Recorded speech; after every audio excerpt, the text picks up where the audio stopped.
énormément du bien.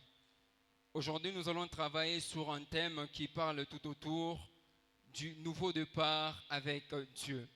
Est-ce que quelqu'un peut dire avec moi, nouveau départ avec Dieu? Nouveau départ avec Dieu.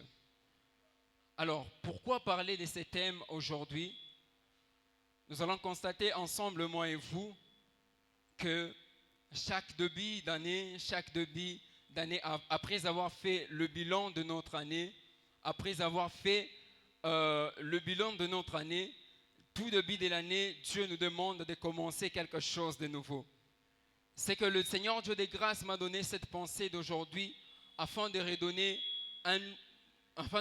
de l'espoir à une vie, afin de redonner la foi à une personne, afin de montrer à l'homme que toute chose qu'il compte faire dans notre vie est vraiment merveilleuse. Alléluia.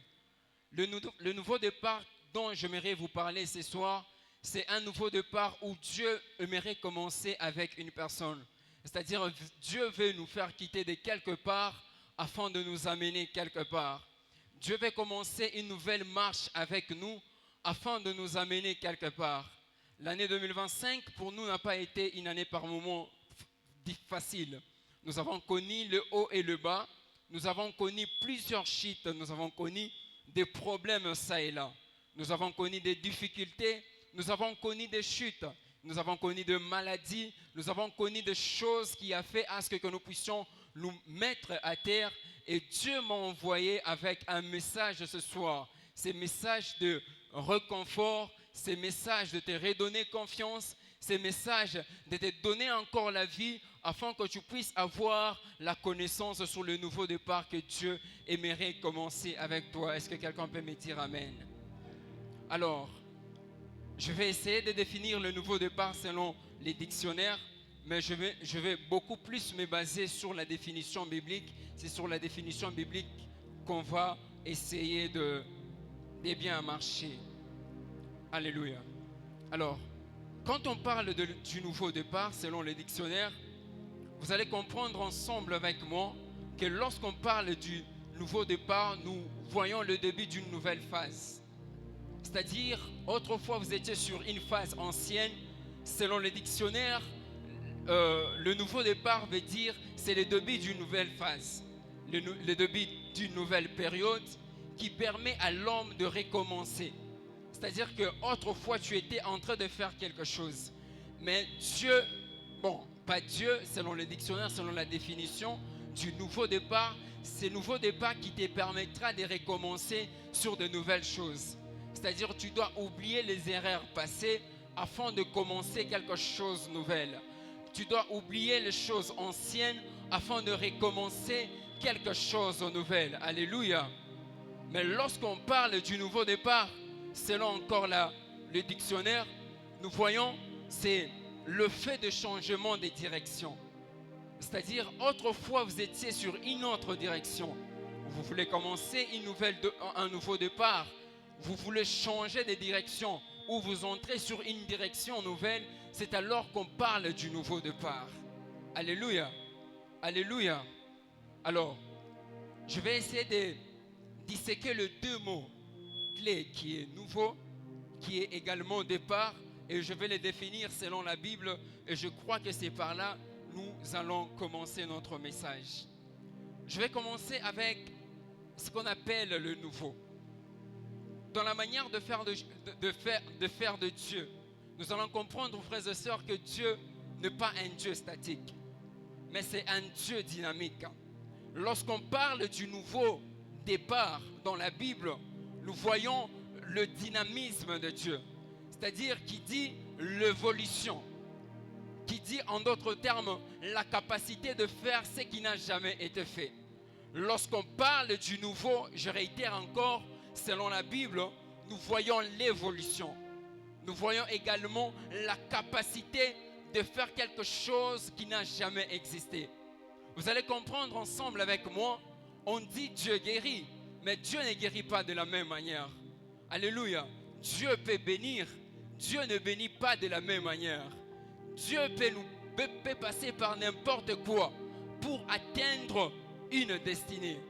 Alléluia. dans la manière de faire de Dieu. Dieu n'agit pas dans la manière, Dieu agit d'une manière dynamique. Et le dynamisme de Dieu ne permet pas à Dieu d'agir de la même manière. Et ne permet pas à Dieu d'agir de la même façon.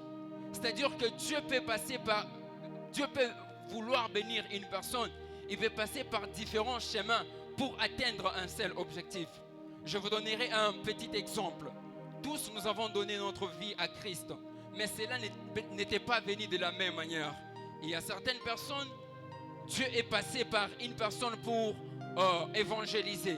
Il y a certains d'autres, Dieu est passé peut-être par un chant pour pour évangéliser une personne et que cette personne puisse donner la vie à Christ. D'autres personnes, Dieu est passé peut-être par une situation quelconque de la vie. Peut-être c'est une difficulté, peut-être je ne sais pas quoi, pour t'atteindre. En d'autres termes, j'aimerais dire à une personne, le dynamisme de Dieu permet à Dieu d'agir de plusieurs manières, mais pour atteindre un objectif quelconque. Dieu peut passer par plusieurs manières afin de bénir ta vie. Ce n'est pas parce qu'il a béni telle personne par telle manière qu'il peut aussi le faire de la même manière. Mais il peut utiliser plusieurs méthodes ou plusieurs manières afin de bénir une destinée. Alléluia. Alors, lorsqu'on parle du départ, vous allez comprendre ensemble avec moi, le départ en hébreu signifie Naka. Naka comme nous l'entendons. Naka qui veut dire voyage. Naka qui veut dire marcher. Naka qui veut dire conduire. Naka qui veut dire partir. Alléluia. À savoir, la notion de départ implique la dépendance. La notion de départ implique la dépendance de l'homme envers son Dieu. La notion de départ n'implique pas la dépendance envers l'homme, par l'homme et l'homme, mais la notion de dépendance implique la dépendance de l'homme envers son Dieu. Vous allez comprendre ensemble avec moi dans Exode chapitre 40, verset 36. La Bible déclare que aussi longtemps que durèrent leur marche, les enfants d'Israël partaient quand la nuée s'élevait au-dessus du tabernacle. Alléluia. Il faut savoir une chose. Il faut bouger seulement quand la nuée bouge. Alléluia. Les enfants d'Israël étaient bougés à chaque fois que la nuée bouge. Ils ne bougeaient pas quand bon leur semblait. À chaque fois que la nuée bougeait, c'était quand eux-mêmes aussi bougeaient. Vous devriez comprendre ensemble avec moi, cette notion de dépendance implique la volonté de l'homme à dépendre totalement de Dieu. Alléluia. Deuxième des choses, le mouvement de la nuée nous montre la volonté de Dieu pour nous. Le mouvement de la nuée nous montre suffisamment la volonté de Dieu sur nous. Les enfants d'Israël, alors qu'ils campaient, ils ne faisaient aucune chose au départ de leur propre volonté. À chaque fois que ces enfants d'Israël posaient une action plutôt, c'était une action qui cadrait avec la volonté de Dieu. Ce qu'il faut comprendre dans la notion de dépendance, à chaque fois que vous voulez poser un mouvement, à chaque fois que vous voulez poser un acte, vous devriez vous soumettre à la volonté divine de Dieu. Alléluia. Je suis toujours sur la notion du départ. Troisième des choses, la dépendance au mouvement de la nuée prouve notre maturité chrétienne et spirituelle. La dépendance au mouvement de la nuée prouve notre maturité, cette maturité chrétienne ou notre maturité spirituelle. Vous allez comprendre ensemble avec moi, la maturité spirituelle ne se base pas sur le nombre d'années que nous passons à l'église. La maturité spirituelle n'est pas fonction des nombres d'années que nous passons à l'église, ni même des responsabilités que nous avons à l'église. Mais la maturité spirituelle est basée sur l'obéissance aux instructions de la parole de Dieu que nous mettons en pratique. Alléluia. Un homme mature, on le découvre par son obéissance aux instructions de la parole de Dieu. Un homme mature, on jauge ta maturité, on jaugera ta maturité spirituelle par ta manière d'obéir aux instructions divines. Alléluia. La vraie dépendance dans le monde spirituel, c'est lorsqu'on arrête de dépendre de nous-mêmes, mais de s'aligner à la voix de Dieu. La vraie dépendance dans le monde spirituel, c'est lorsqu'on arrête de s'aligner à nos propres volontés. C'est lorsqu'on arrête de s'aligner à nos propres désirs. C'est lorsqu'on arrête de s'aligner à nos propres sentiments. Mais la vraie dépendance au mouvement de l'esprit, c'est lorsqu'on met tout de côté et on s'aligne à la volonté parfaite de Dieu. Qui me donne un bon amen. La vraie dépendance dans le domaine spirituel, c'est lorsque tu arrêtes de t'aligner à tes propres pensées.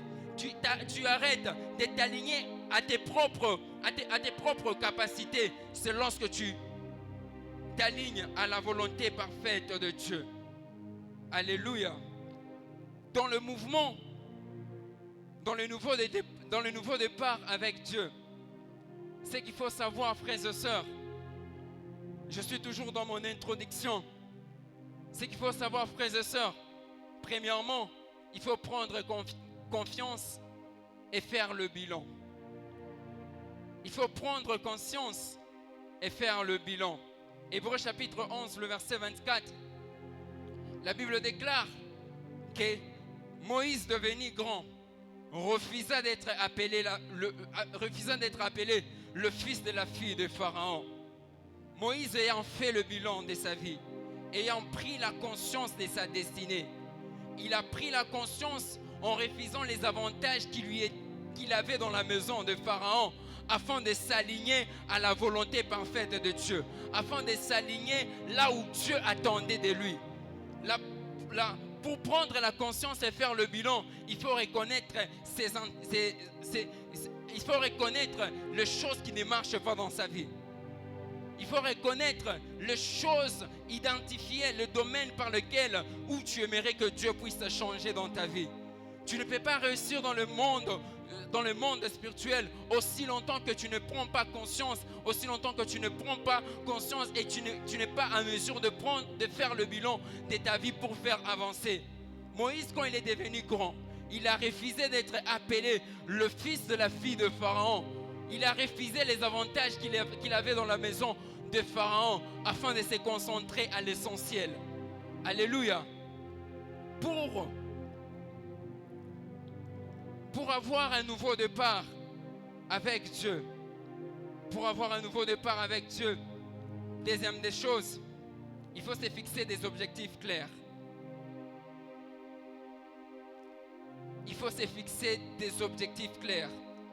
Frères et sœurs, aussi longtemps que vous ne savez pas définir ce que vous voulez vraiment, vous allez toujours échouer. Même dans vos projets, aussi longtemps que vous ne savez pas définir ce que vous voulez vraiment, aussi longtemps que vous êtes dans les tâtonnements, vous ne réussirez jamais. Définissez bien vos objectifs, définissez bien vos envies, définissez bien ce que vous voulez. Durant cette année 2026, tu aimerais que Dieu puisse intervenir dans ta vie d'une certaine manière. Sache, ou bien aie la mentalité, ou bien aie la possibilité de bien définir ce que tu es en train de vouloir durant cette année 2026. Fixe-toi des objectifs. Des objectifs profonds. Note-les et tu verras que tu vas réussir. Un homme qui est dans les tâtonnements ne réussira jamais. Un homme qui change des idées du jour au jour, qui change des projets du jour au jour, ne réussira pas. Alléluia. Il faut savoir se fixer des objectifs clairs. Il faut savoir définir ce que vous voulez réellement. Qu'est-ce que tu veux que Dieu puisse faire de toi? Ou bien qu'est-ce que tu veux que Dieu puisse faire dans ta famille, ni même dans ton travail, ni même dans tes projets durant cette année 2026. Aussi longtemps que tu ne sais pas comment se définir, aussi longtemps que tu ne sais pas comment définir tes objectifs, tu ne réussiras jamais. Dans le nouveau départ où Dieu aimerait que nous puissions entrer avec lui, Dieu nous demande de bien définir nos objectifs. Dans le nouveau départ où Dieu aimerait que nous puissions entrer avec lui. Dieu aimerait que nous puissions Dieu aimerait que nous puissions bien définir nos objectifs, bien définir nos pensées, bien définir nos envies. Alléluia. Troisième des choses, il faut s'écouter et se faire confiance. Il faut s'écouter et se faire confiance. Soyez frères et sœurs indulgents envers vous-même. Accordez-vous vraiment du temps. Si tu n'es pas capable de t'écouter toi-même, je ne vois pas une autre personne que tu vas écouter. Soyez indulgents avec vous-même. Sachez comment vous écoutez, sachez comment écouter vos pensées. Alléluia. Pour commencer encore un nouveau départ avec Dieu, il faut abandonner le passé. Frères et sœurs, la Bible dit, oubliez ce qui est en arrière et me portons vers ce qui est en avant. Je cours vers le but. Pour commencer un nouveau départ avec Dieu, il faut oublier le passé. Il faut oublier le moment d'échec que nous avons eu. Durant l'année 2025, comme je l'ai dit dans mon introduction, nous avons connu les hauts et les bas. Nous avons connu des chutes, nous avons connu le mépris, nous avons connu des trahisons, nous avons connu bon nombre de choses. Si tu veux commencer un nouveau départ avec Dieu, tu ne dois pas te baser sur tes échecs passés. Tu ne dois pas te baser sur tes arrière-pensées. Mais tu dois abandonner ton passé afin de te concentrer sur ton présent et voir ce que ton futur peut t'amener. Oublie ton passé. Tu as été méprisé, tu as été délaissé. On t'a traité de tout le mauvais nom du monde. Mais je te demanderai aujourd'hui, avant de commencer un nouveau départ avec Dieu, d'oublier et d'abandonner ton passé. D'oublier et d'abandonner ton passé afin de fixer ton regard vers tes objectifs que tu t'es placé durant cette année 2026. Alléluia. Je crois fortement que moi et vous, nous avons tous des objectifs que nous nous sommes déjà fixés. Et si nous voulons que ces objectifs, ces choses puissent se réaliser, nous devrions oublier le passé. Nous devrions oublier nos passés. Fermer la porte à ce qui était passé afin de nous concentrer à l'essentiel. L'essentiel, c'est notre futur. L'essentiel, c'est notre futur. Alléluia. Voilà pourquoi l'apôtre Paul dit, je cours vers le but. Je cours vers le but. Qu'est-ce que ton passé peut t'apporter encore dans le présent? Si tu restais aujourd'hui à te lamenter sur ton passé, qu'est-ce que tu auras? Alors je te demanderai, frères et sœurs, tu as été critiqué, laisse passer cette histoire, commence quelque chose de nouveau. Peut-être il y a un péché qui tourmentait ton cœur, qui tourmentait ta vie. Laisse ce péché, demande pardon à Dieu et commence une nouvelle histoire avec Dieu. Alléluia. Alléluia. Autre chose, agir avec persévérance. Dans le nouveau départ avec Dieu, le changement demande de la persévérance car c'est la clé de la réussite. Dans le nouveau départ avec Dieu, le changement demande de la persévérance. Frère, ce n'est pas facile de changer. Ce n'est pas facile de prendre une décision et de se baser sur la même décision. Ce n'est pas facile de changer une direction afin de se concentrer à une autre direction. Ce n'est pas facile d'abandonner un péché afin de se concentrer à l'objectif qui est l'objectif céleste. Mais ce que j'aimerais te demander ce soir, c'est de te concentrer, c'est de persévérer, c'est d'entrer encore en prière, c'est de persévérer afin de toucher ton objectif et de réussir ta vie. Alléluia. Le nouveau départ demande la persévérance. Le nouveau départ avec Dieu demande la persévérance. La vie chrétienne n'est pas facile. Dans la vie chrétienne, il y a les hauts et les bas. Aussi longtemps que tu n'es pas persévérant, tu ne réussiras jamais. Aussi longtemps que tu n'es pas persévérant, tu abandonneras en cours de chemin. Aussi longtemps que tu n'es pas persévérant, tu abandonneras en cours de chemin. Il y aura des gens qui viendront te décourager par rapport à ce que tu fais. Il y aura des gens qui viendront te décourager par rapport au positionnement que tu as. Il y aura des amis qui viendront te dire à ton jeune âge, tu ne peux pas donner ta vie à Christ. Viens d'abord qu'on profite du monde et après tu vas donner ta vie à Christ. Il y aura toujours ces personnes qui viendront auprès de toi afin de te décourager dans un domaine quelconque. Pour commencer un nouveau départ avec Dieu, il faut être persévérant. Le chute, le mépris, tu en auras sur ton chemin. Le chute et le mépris, tu en auras sur ton chemin. Les découragements et autres choses, tu en auras sur ton chemin. Voilà pourquoi ce soir, je mérite te demander une chose. De persévérer dans tout ce que tu es en train de faire. De persévérer dans tout ce que tu es en train de faire. Et je crois que le Dieu des grâces te fera énormément du bien. Alléluia. Dans le nouveau départ avec Dieu, si on veut obtenir quelque chose qu'on n'a jamais eu, il faut tenter de faire quelque chose qu'on n'a jamais fait. Dans le nouveau départ avec Dieu, si on veut obtenir quelque chose qu'on n'a jamais eu, il faut tenter de faire quelque chose qu'on n'a jamais fait. Peut-être dans ton entourage, tu avais des amis où Dieu te demande de les quitter. Ces amis te retiraient toujours en arrière. Ces amis te conseillaient toujours à abandonner ce que tu es en train de faire. Par moments, c'est difficile pour nous d'abandonner certaines choses. Par moments, c'est difficile pour nous de nous détacher de certains amis. Par moments, c'est difficile pour nous de nous détacher de certaines habitudes qui nous éloignaient par moments de la présence de Dieu. Mais ce que j'aimerais te dire, pour commencer un nouveau départ avec Dieu, on doit faire quelque chose qu'on n'a jamais fait. On doit refuser certaines choses qui nous étaient autrefois difficiles afin de commencer quelque chose de nouveau. Alléluia. Le plus heureux des hommes est celui qui désire le changement de son état. Le plus heureux des hommes. Le plus heureux des hommes n'est pas celui qui a des richesses. Le plus heureux des hommes n'est pas seulement celui qui a de maisons et autres, mais le plus heureux des hommes sur la terre des hommes, c'est celui qui désire le changement de son état. Frères et sœurs, quel est ton état actuel? Si Jésus-Christ revenait aujourd'hui, si on le mettait sur la balance, quel est ton état actuel? Est-ce que tu es celui qui apparaît seulement, ou bien tu es celui qui porte l'étendard de Christ dans sa vie? Tu es celui qui porte le fruit de Dieu dans sa vie. Le plus heureux de tous les hommes n'est pas celui qui est celui qui désire le moins le changement de son état. Le plus heureux des hommes désire le changement de ta vie. Désire le changement de ta vie chrétienne. Désire le changement de ce que tu entreprends. Désire le changement de ta vie chrétienne. Et tu verras que le Dieu des grâces te fera énormément du bien. Alléluia. Des choses pour vivre un nouveau départ avec Dieu.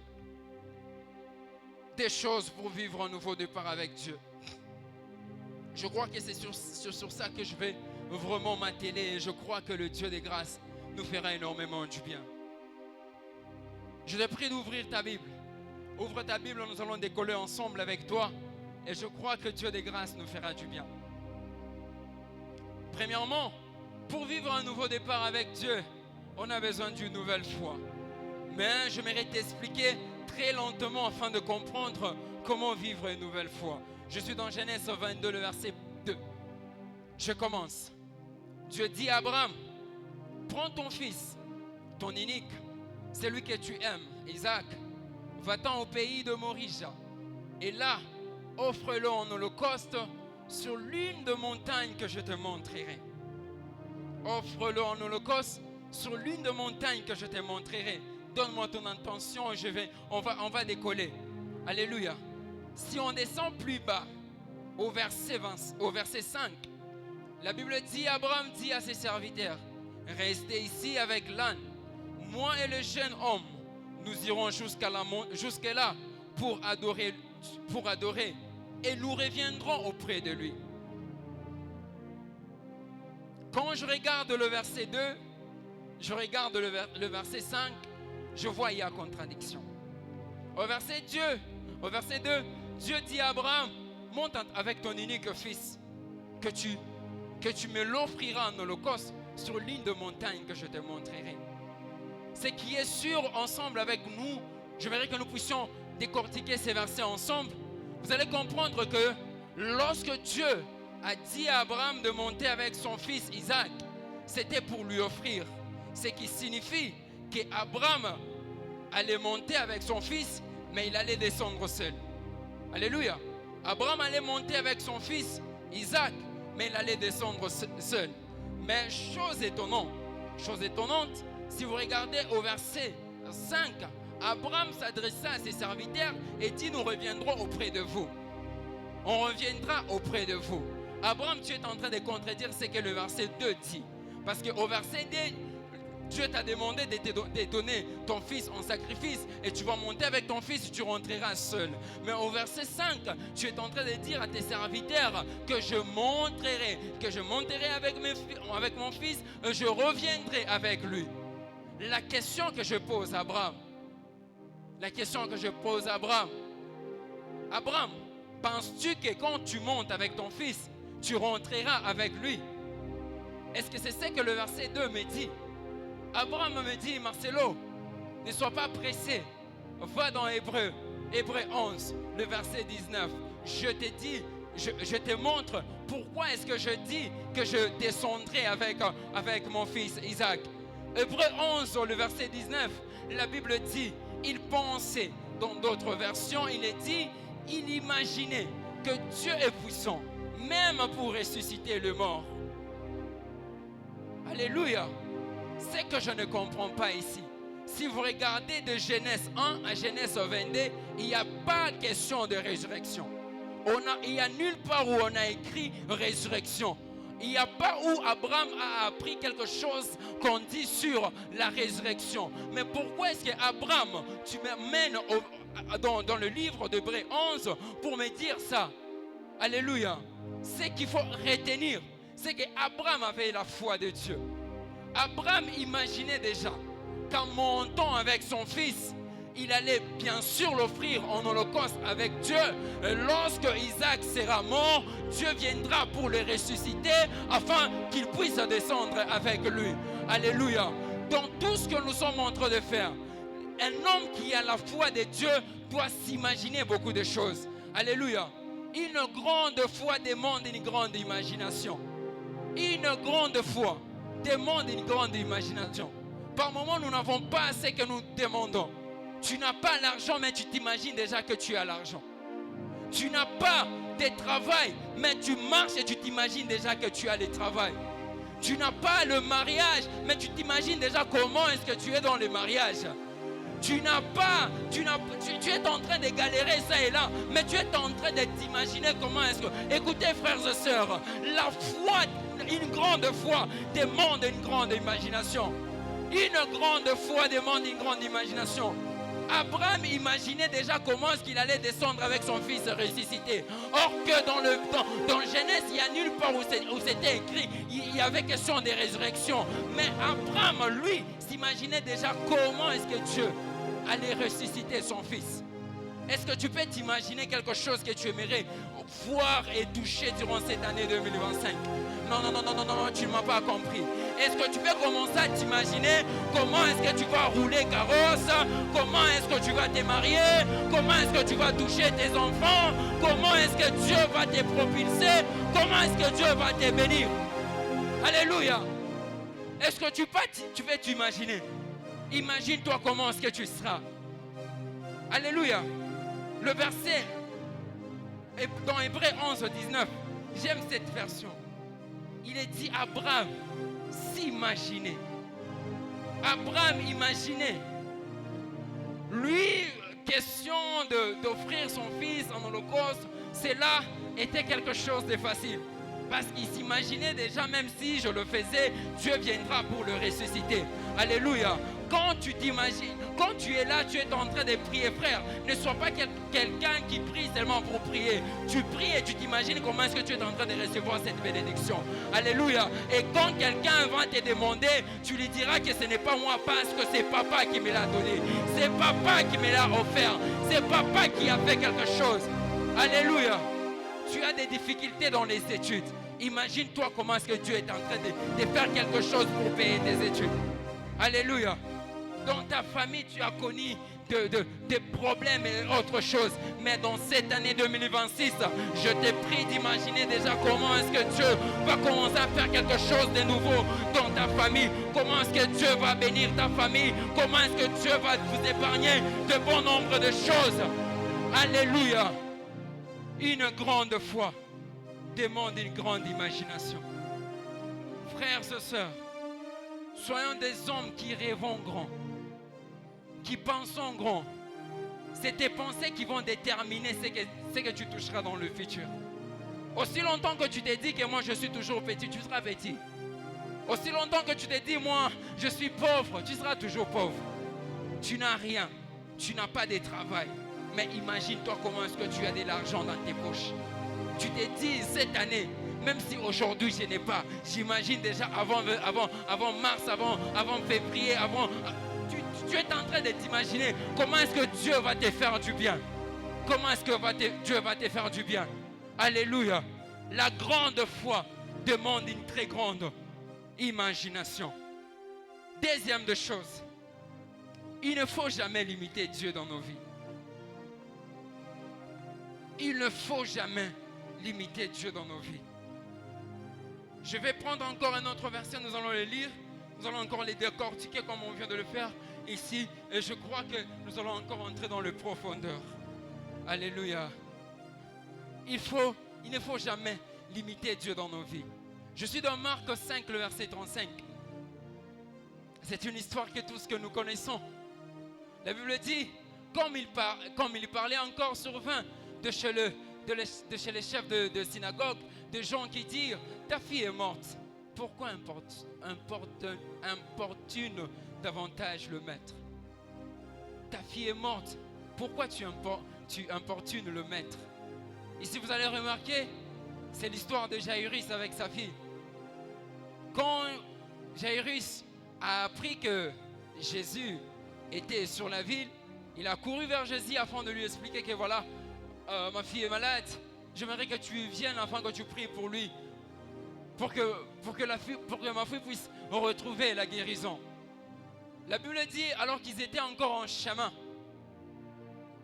il y a un groupe de personnes qui est venu chez Jairus pour lui dire que c'est déjà fini. L'homme que tu as appelé pour prier pour ta fille, qu'il ne vienne seulement pas. Pourquoi? Parce que la fille est déjà morte. Alléluia. C'est que je ne comprends pas avec ces hommes.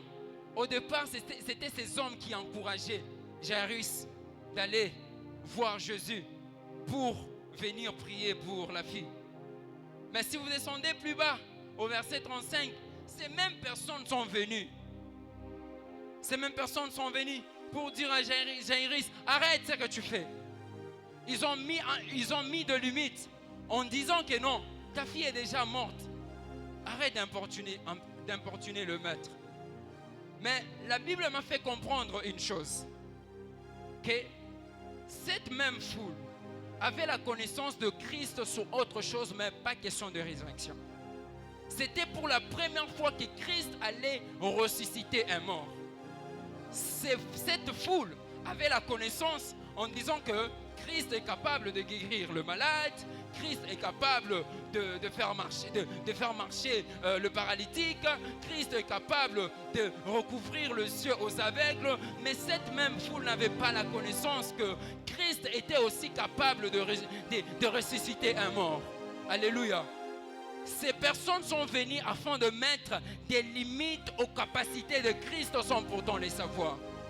Je voudrais dire à une personne, il y a des gens qui sont venus mettre des limites dans ta vie. Disons que tu n'es pas capable dans ces domaines pour réussir. Il y a des gens qui sont venus mettre des limites dans ton mariage. Disons que tu n'es pas capable de faire quoi que ce soit. Il y a des gens qui sont venus mettre des limites, même dans nos santé. Si je peux aller plus loin. Le médecin nous a dit que dans tel cas, c'est impossible pour toi de faire encore autre mouvement. Mais laisse-moi te dire une chose, que le Dieu que nous servons, il est le Dieu sans limite. Il est le Dieu qui passe au-delà des limites. Il est le Dieu qui part au-delà des frontières. là où les hommes ont mis de limites, Dieu est capable de faire toujours quelque chose. Alléluia. Qu'est-ce qui a été dit sur ta vie? Qu'est-ce qui a été dit sur ton mariage? Frères et sœurs, dans nos familles africaines ici, il y a beaucoup de vérités, je vous dis. Il y a beaucoup de vérités. Il y a certaines personnes qu'on a déjà mis des limites même par rapport à leurs avoirs. C'est-à-dire que tu es limité à toucher seulement un montant. Aussi longtemps que tu touches, tu vas retomber à zéro, de zéro à zéro. C'est-à-dire, tu es en train de tourner au rond. Tu es en train de tourner où tu ne marches pas, tu n'avances pas.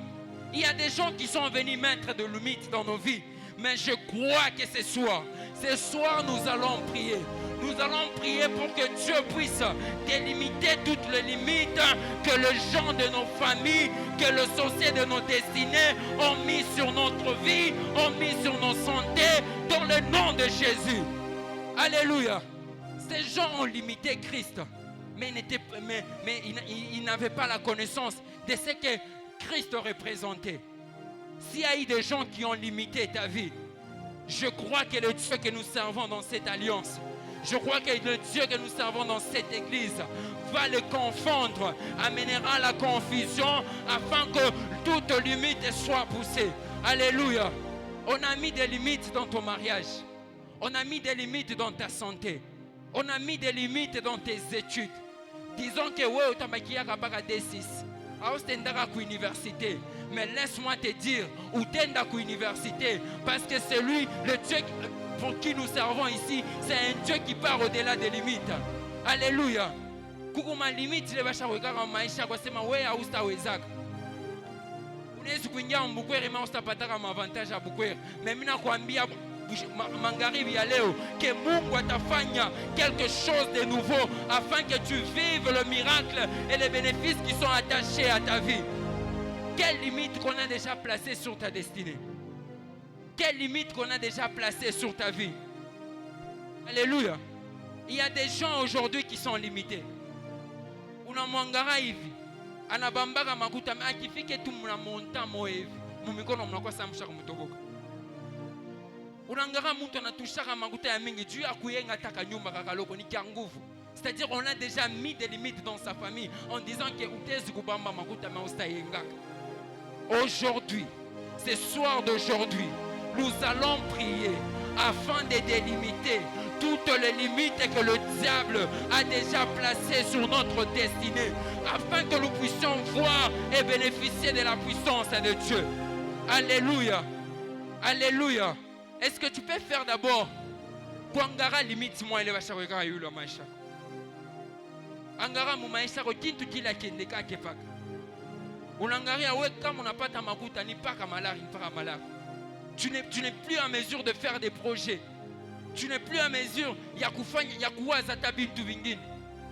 On a déjà mis des limites que wota kwa pa na kafura kakaloko. À chaque fois que tu es en joie, à quelques moments d'un coup on a tout fourré na kukatika. À chaque fois que tu veux faire quelque chose, à chaque fois que tu veux entreprendre quelque chose, ni ma problème ni na kutu. Pour te demander de ne pas avancer. Pour te demander de ne pas progresser. Quelle limite qu'on a déjà placée sur ta destinée? À chaque fois que tu commences une relation, on est kwanza bien relation, mais toi qui vous promettre tout mariage, bina bardé. On a déjà mis des limites, on t'a laissé la beauté, on t'a laissé tout. Mais pour le mariage, aujourd'hui nous allons nous lever. Nous allons nous lever. Ces gens ont mis des limites en disant que Christ, en disant à Jairus que acha tout nous déranger. Ou le moyen va faire un kombea, acha déjà koufa. Mais ils ne savaient pas que Dieu, que Jésus-Christ était capable d'aller au-delà des limites des hommes. Ils ne savaient pas que Jésus-Christ était capable d'aller au-delà des limites et des principes de ce monde. Alléluia. Nous voulons commencer un nouveau départ avec Dieu.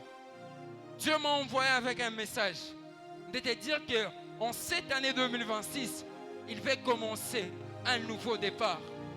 Ce nouveau départ nécessite beaucoup de choses. Comme ce que je vous ai dit tantôt ici, dans le nouveau départ, ça nécessite que nous puissions avoir une nouvelle foi. Dans ce nouveau départ, on ne doit pas limiter Dieu. Cette saison en Manaïm, on ne doit pas limiter Dieu. Cette saison, on ne doit pas limiter Dieu. Cette saison, nous allons placer notre confiance en Dieu, nous attacher sur les promesses qu'il nous a déjà faites afin d'avancer. Alléluia. Alléluia. J'aimerais que tu t'imagines ce que Dieu va faire avec toi durant l'année 2026 et que tu puisses maintenant déplacer les limites. Que tu puisses déplacer les limites. Regarde dans ta famille. Pengine banaome abevoluak. Pengine banaome manigalaka paratu beko tufarambil. Donc tu vois les hommes, ils sont hommes en hommes, mais hommes là de hommes là, ils ne le sont pas. Unangara peut-être dans ta famille qu'il y a tel domaine qui n'avance pas. Peut-être c'est la souffrance. Peut-être c'est dans le domaine spirituel. Tu regardes dans ta famille, à part où est chrétien, les autres ce sont de païens. C'est une limite. C'est une limite. À chaque fois que tu touches quelque chose, Dieu te bénit d'une certaine manière. Mais si tu veux entreprendre un projet, il y a un problème qui survient. Les limites, les chétans à chaque fois. Alléluia. Tu es dans quelque chose et tu ne te réjouis pas de ton travail. Ce sont des limites que le diable a déjà placées. Ce soir d'aujourd'hui, dans le nouveau départ que Dieu aimerait que nous puissions commencer avec lui, Dieu m'a envoyé avec un message à dire à une personne de prier afin que ses limites soient brisées. Prier afin qu'il puisse dépasser les frontières interdites. Prier afin qu'il puisse dépasser les frontières interdites. Alléluia. Alléluia. Dans le nouveau départ avec Dieu, je prie que Dieu t'amène à vivre les choses que ton œil n'a jamais vues, que ton oreille n'a jamais entendues. Non, je pensais que j'étais en train de parler sur la vie d'une personne. Si c'était toi, tu allais me donner un bon amen. Je dis ceci, je m'appuie sur l'alliance de notre père, le pasteur Jonathan Mouzati. Je prie que cette année, que Dieu t'amène à vivre les choses que l'œil n'a point vues, à vivre les choses que l'oreille n'a point entendues, à vivre les choses que l'oreille n'a point entendues. Que Dieu t'amène au-delà de tes limites. Que Dieu te fait passer des frontières interdites. Que tu puisses vivre la main de Dieu. Que tu puisses expérimenter la puissance de Dieu. Que tu puisses témoigner de Dieu durant cette année 2026. Que tes ennemis soient confondus.